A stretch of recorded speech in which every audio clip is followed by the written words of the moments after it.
Bayangkan, seorang lelaki yang suaranya membuat orang menangis saat beribadah. Lisannya pernah menggetarkan langit dengan ayat-ayat suci. Doanya pernah diangkat dan dikabulkan oleh Allah. Namun, lelaki yang sama itu akhirnya ditelan bumi hidup-hidup bersama seluruh hartanya. Apa yang sebenarnya terjadi? Bagaimana seseorang yang begitu dekat dengan para nabi, yang dikenal sebagai cahaya umat, justru berakhir menjadi simbol kesombongan paling kelam dalam sejarah manusia? Ini bukan kisah tentang kaya atau miskin. Ini kisah tentang doa yang berubah menjadi ujian, tentang nikmat yang perlahan membunuh hati, dan tentang satu kesalahan fatal yang masih sering kita ulang tanpa sadar. Dengarkan sampai akhir, karena mungkin kisah Qorun bukan sedang menceritakan masa lalu, tetapi sedang menegur kita hari ini. Assalamualaikum warahmatullahi wabarakatuh. Sahabatku yang dirahmati Allah, tenangkan sejenak hatimu. Tarik napas perlahan dan izinkan kisah ini mengalir ke dalam jiwa, bukan sekedar untuk didengar, tetapi untuk direnungkan. Di antara sekian banyak kisah yang diwariskan zaman, ada satu cerita yang tidak pernah benar-benar usang. Bukan karena kemegahannya, tetapi karena peringatannya yang sunyi, namun menghunjam ke relung hati. Sahabatku, pernahkah engkau membayangkan sesuatu yang terasa mustahil? Bagaimana jika orang yang paling indah suaranya dalam ibadah, yang bacaan kitab sucinya mampu membuat manusia menangis, yang lisannya pernah memuji Tuhan dengan penuh kekhusyukan, justru berakhir binasa, bukan karena dosa besar yang kasat mata, melainkan karena nikmat yang ia banggakan sendiri. Inilah kisah tentang seorang lelaki bernama Qorun, nama yang hingga hari ini tidak disebut sebagai teladan, melainkan sebagai peringatan. Qorun bukan orang sembarangan. Ia bukan orang asing dalam sejarah kenabian. Darah para nabi mengalir di tubuhnya. Nasabnya mulia. Ia berasal dari garis keturunan yang dekat dengan para kekasih Allah. Ia hidup di masa Nabi Musa alaihissalam. Ia tumbuh di tengah Bani Israel, sezaman dengan Nabi Harun alaihissalam. Ia bukan musuh para nabi sejak awal. Ia bukan orang fasik sejak lahir. Justru sebaliknya, Qorun adalah sosok yang pernah sangat dekat dengan cahaya wahyu. Ia mengenal kitab suci. Ia memahami agama. Bahkan suaranya saat membaca Taurat dikenal begitu indah, begitu merdu, hingga para ulama tafsir menyebutnya sebagai salah satu pembaca Taurat terbaik di zamannya. Suara yang jika dilantunkan mampu membuat hati bergetar. Suara yang seharusnya menjadi jalan menuju ketundukan, namun kelak justru tenggelam oleh gemerlap dunia. Sahabatku yang dirahmati Allah, kisah ini bukan sekedar tentang kekayaan, bukan tentang emas yang menggunung, bukan tentang gudang-gudang penuh permata, dan bukan pula tentang kemiskinan atau kemewahan semata. Kisah ini adalah tentang hati manusia, tentang bagaimana nikmat bisa menjadi rahmat, namun juga bisa berubah menjadi azab ketika hati tidak lagi mengenal syukur. Tentang bagaimana seseorang bisa memulai hidup dengan doa dan sujud, namun mengakhirinya dengan kesombongan dan penolakan. Tentang satu ujian yang sering kali tidak disadari, ujian ketika doa dikabulkan. Karena tidak semua yang diberi adalah tanda dicintai, dan tidak semua yang diangkat derajatnya berarti sedang diselamatkan. Sahabatku, kisah Qorun adalah cermin, bukan untuk menunjuk siapa yang salah, tetapi untuk bertanya dengan jujur pada diri sendiri. Jika suatu hari Allah melapangkan rizki kita, jika suatu hari nama kita dihormati, jika suatu hari kita memiliki apa yang dulu hanya bisa kita doakan, apakah hati kita akan semakin tunduk atau justru semakin jauh? Maka dengarkanlah kisah ini sampai akhir, bukan sebagai hiburan, tetapi sebagai amanah ilmu, agar kita tidak mengulangi jalan yang sama, dan agar nikmat yang ada di tangan kita tidak menjadi sebab kehancuran di hadapan Allah. Bismillah, mari kita mulai kisahnya. Sahabatku yang dirahmati Allah, sebelum Qorun dikenal dengan harta yang menenggelamkan namanya, ia pernah dikenal oleh langit sebagai anak kecil yang tumbuh dalam kekurangan dan hidup dalam doa. Di sebuah perkampungan Bani Israel, berdiri rumah kecil yang nyaris tak layak disebut rumah. Atapnya bocor saat hujan turun, dindingnya rapuh, dan lantainya dingin menempel pada telapak kaki yang sering lapar. Disitulah Qorun kecil tumbuh. Malam-malamnya diisi suara angin yang menyelinap melalui celah dinding. Siang harinya ia menahan perut yang keroncongan, belajar menerima hidup apa adanya. Bukan istana yang ia kenal, melainkan gubuk sederhana yang menjadi saksi awal perjalanan hidupnya. Ayahnya hanyalah penggembala, ibunya bekerja sebagai pembantu, menguras tenaga demi seteguk nasi untuk anak-anaknya. Tak jarang Qorun kecil tidur dengan perut kosong, namun hatinya belum pernah kosong dari harap. Suatu sore, di sudut rumah yang remang, Qorun kecil menggenggam tangan ibunya. Tangannya kasar, bekas kerja berat yang tak pernah usai. "Ibu, kapan kita makan?" tanyanya lirih, bukan dengan keluhan, melainkan dengan kepolosan yang menyayat hati. Ibunya tersenyum. Senyum yang dipaksakan namun syarat keimanan. Matanya berkaca-kaca, namun suaranya tetap tenang. "Bersabarlah nak," ujarnya lembut. "Allah tidak pernah lupa pada hambanya. Jika hari ini kita lapar, mungkin Allah sedang mengajarkan kita untuk lebih dekat kepadanya." Kata-kata itu tidak hanya mengenyangkan hati, tetapi menanamkan sesuatu yang dalam di jiwa Qorun kecil. Kemiskinan tidak membuatnya membenci takdir. Justru dari sanalah ia belajar bersujud, ia belajar berdoa, ia belajar bahwa tidak semua orang kaya diuji dengan harta, dan tidak semua orang miskin sedang ditinggalkan. Qorun kecil tumbuh sebagai anak yang rajin beribadah. Saat anak-anak lain bermain, ia sering terlihat menyendiri, menyibukkan diri dengan doa dan bacaan kitab suci. Ia membantu ayahnya menggembala, ia membantu ibunya mencuci dan membersihkan rumah orang lain. Ia belajar bahwa hidup bukan untuk mengeluh, melainkan untuk berusaha dan berharap. Dari kemiskinan itu tumbuh nilai-nilai besar, kesabaran yang panjang, kerja keras yang jujur, dan keyakinan bahwa Allah Maha melihat bahkan pada hamba yang tak punya apa-apa. Sahabatku yang dirahmati Allah, fase ini sering luput dari perhatian manusia. Kita melihat akhir Qorun, namun lupa bahwa ia pernah berada di titik paling bawah, dan disitulah letak hikmahnya. Karena tidak semua orang miskin diuji dengan kefakiran.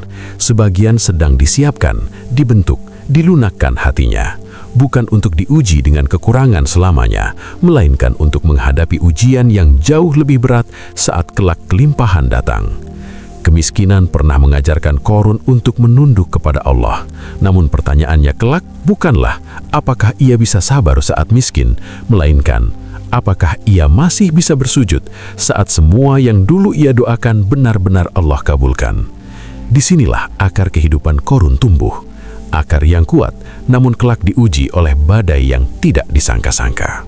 Dan dari akar kehidupan yang penuh kesabaran itulah, perlahan tumbuh sesuatu yang tidak dimiliki semua orang.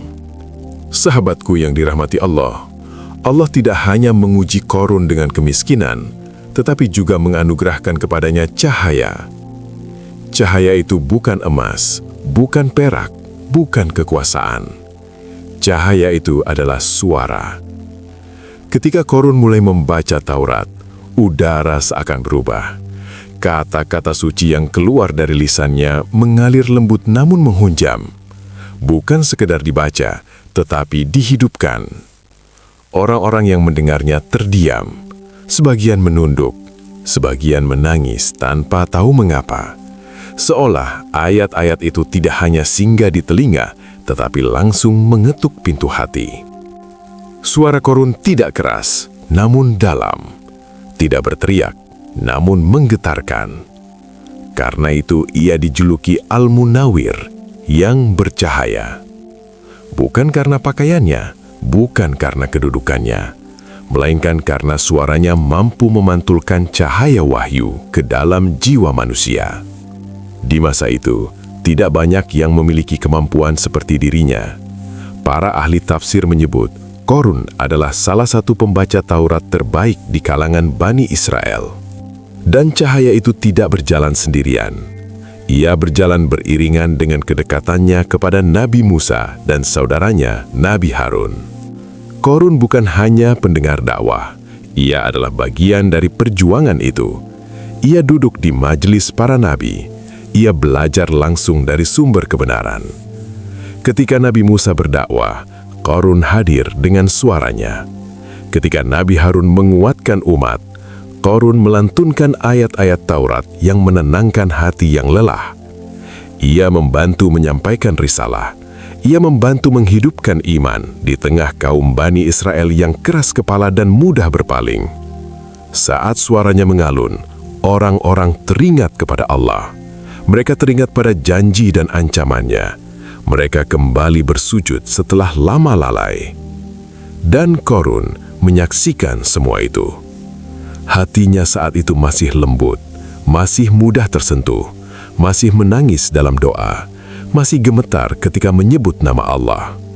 Sahabatku yang dirahmati Allah, inilah fase yang paling menakjubkan. Karena Qorun pernah berada di tempat yang tinggi.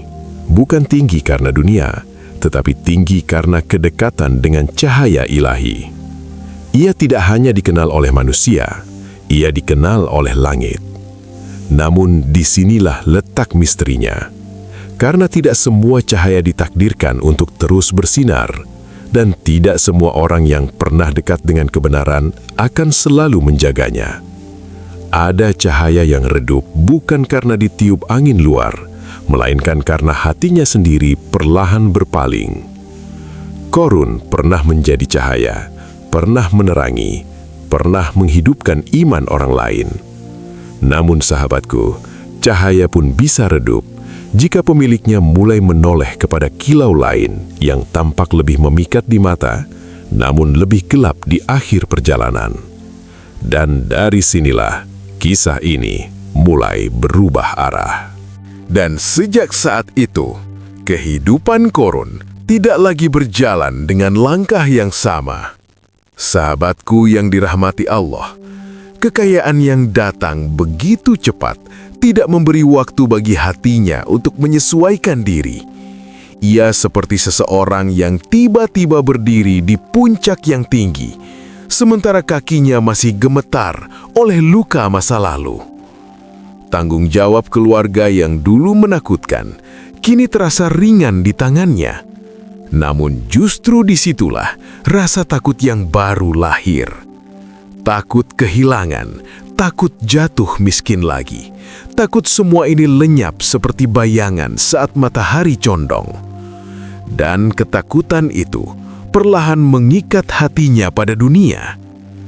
Awalnya, Qorun masih menjaga ibadahnya, masih menyebut nama Allah di sela kesibukan, masih mengingat nasihat-nasihat lama. Namun waktu terus berjalan dan harta menuntut perhatian lebih.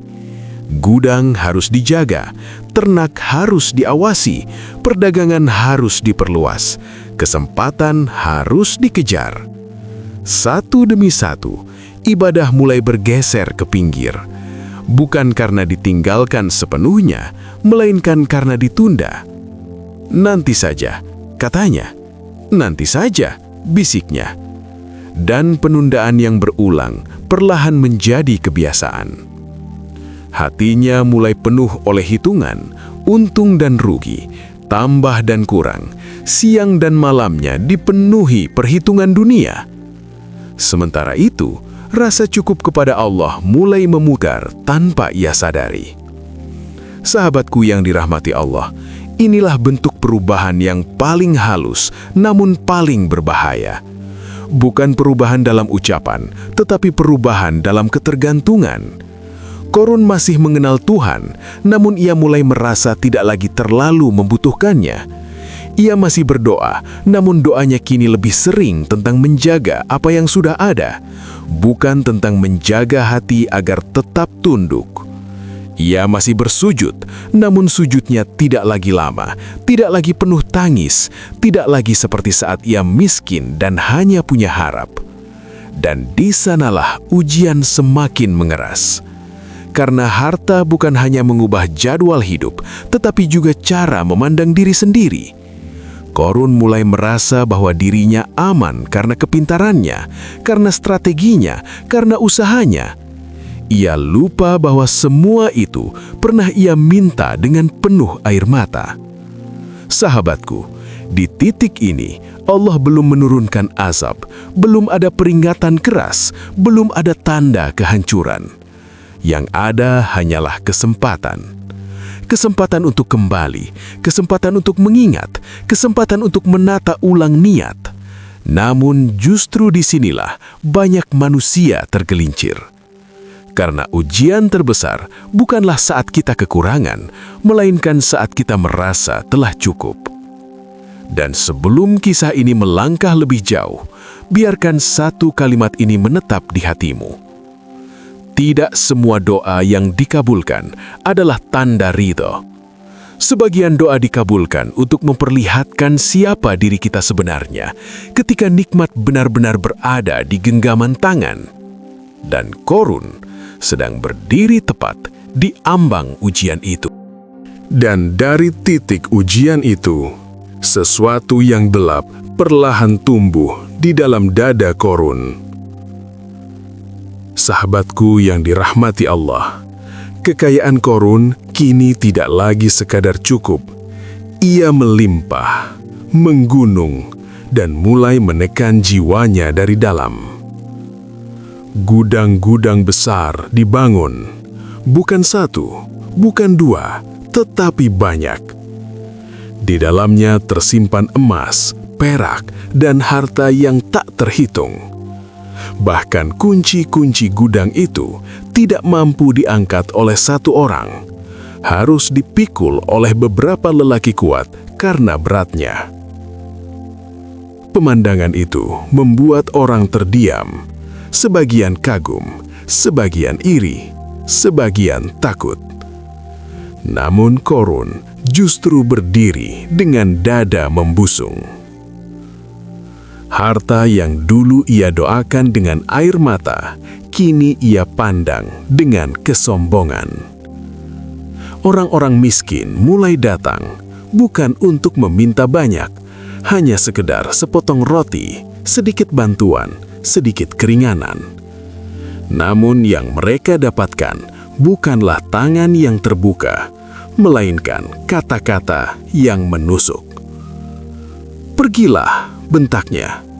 "Aku tidak bekerja keras untuk memberi makan orang sepertimu."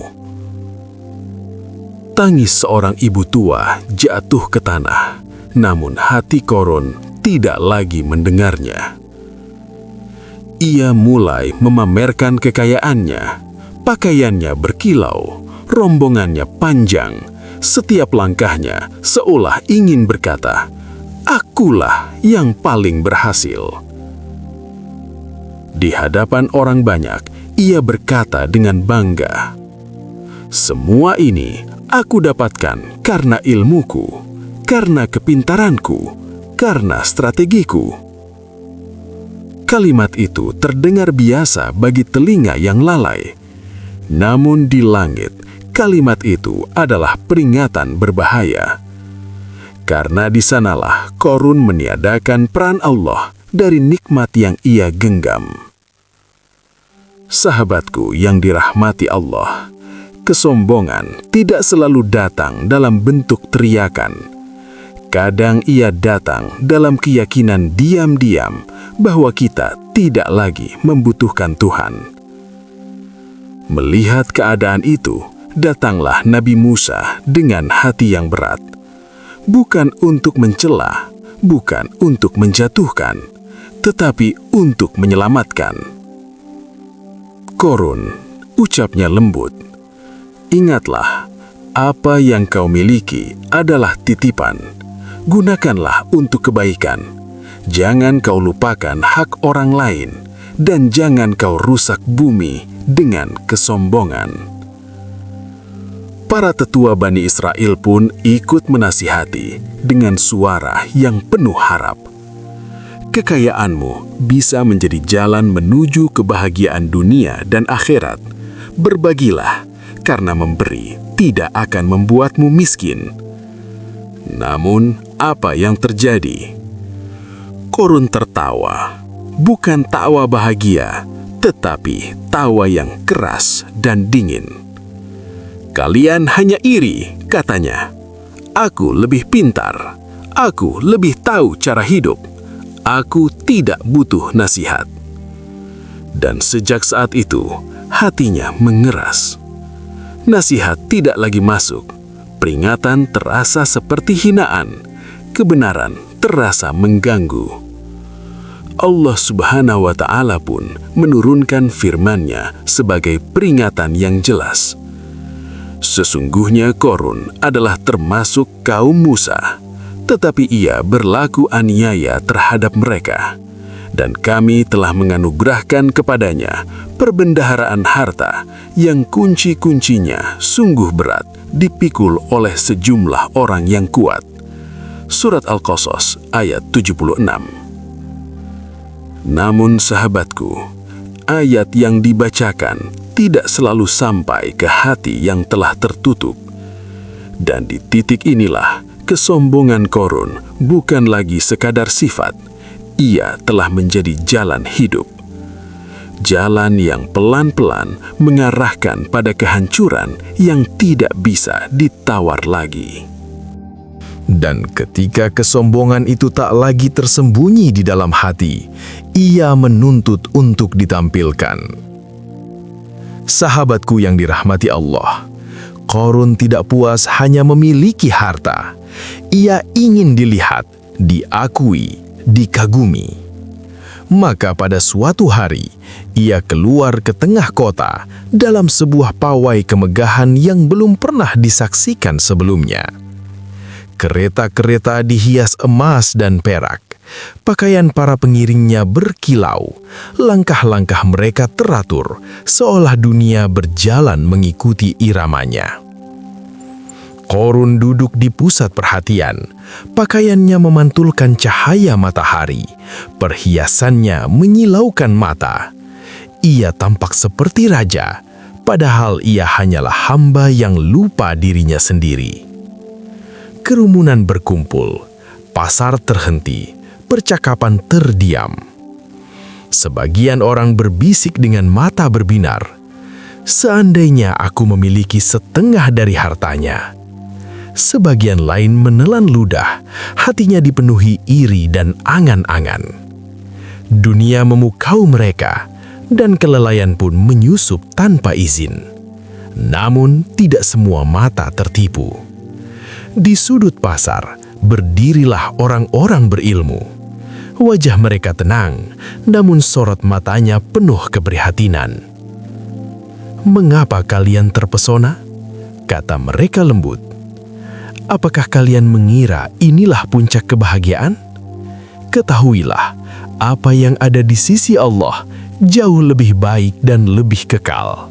Dunia bukan tujuan, ia hanya persinggahan." Namun suara hikmah seringkali kalah dengan gemerlap yang memabukkan.